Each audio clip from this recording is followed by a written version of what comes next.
कल्याणमधल्या मराठी कुटुंबाला मारहाण प्रकरणातील फरार आरोपी अखिलेश शुक्ला याने पोलिसांमध्ये आत्मसमर्पण केल्याची बातमी समोर आली आहे। शुक्लाने कालच स्वतःची बाजू मांडणारा व्हिडिओ व्हायरल केला होता। खडकपाडा पोलिसांकडे त्याने आत्मसमर्पण केल्याची माहिती आहे।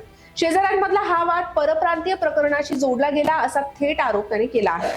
कल्याणमधल्या हाय प्रोफाईल सोसायटीमध्ये देशमुख कुटुंबाला त्याच्या शेजारच्या परप्रांतीय कुटुंबाने मारहाण केली होती। या प्रकरणाचा व्हिडिओ व्हायरल झाल्यानंतर त्याची चर्चा थेट विधानसभेपर्यंत पोहोचली। पोलिसांनी तातडीने या प्रकरणामध्ये पावलं उचलत 2 जणांना अटक केली। मात्र या प्रकरणातला मुख्य आरोपी असलेला अखिलेश शुक्ला हा फरार होता। सर्वच राजकीय नेत्यांनी या प्रकरणावर स्टेटमेंट दिल्यानंतर हे प्रकरण महाराष्ट्रभर गाजले। मात्र त्यानंतर दुसऱ्या दिवशी म्हणजेच काल या प्रकरणातील शुक्ला याने आपली बाजू मांडणारा व्हिडिओ सोशल मीडियावर व्हायरल केला आहे।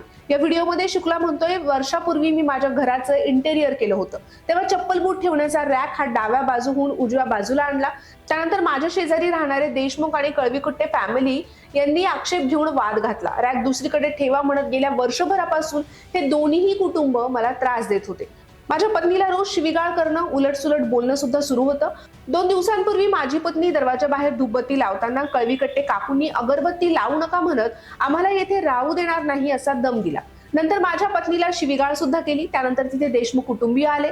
धीरज देशमुख आणि त्यांच्या लहान भावाने माझ्या पत्नीला शिवीगाळ करत मारहाण केली। माझ्या पत्नीचे केस खेचून कानशिलात लगावली असा दावा अखिलेश शुक्ला यांनी केला आहे। शुक्ला म्हणाले, आम्हाला इथे 100 वर्ष झाली आहेत। माझे मित्र हे मराठी भाषिकच आहेत। मी सुद्धा महाराष्ट्राचाच रहिवासी आहे। मी महाराष्ट्राचाच आहे। महाराष्ट्राचे आराध्य दैवत छत्रपती शिवाजी महाराज आणि सन्माननीय बाळासाहेब ठाकरे हे माझे सुद्धा दैवत आहेत। देशमुख कुटुंबियांनी माझ्या पत्नीला मारहाण केली, शिवीगाळ केली। या बचावासाठी आम्ही हे केलंय। त्यानंतर या लोकांनी परप्रांतीय विषय पुढे नेला। या लोकांनी मूळ विषय डावलला आणि नको तो मुद्दा आता उभा केला आहे। म्हणून मी या व्हिडिओतून आपल्या सर्वांनाच विनंती करतो की याचं खरं रूप सुद्धा आपण बघावं। सर्व माझ्या मराठी बांधवांनी आम्हालाही सहकार्य करावं।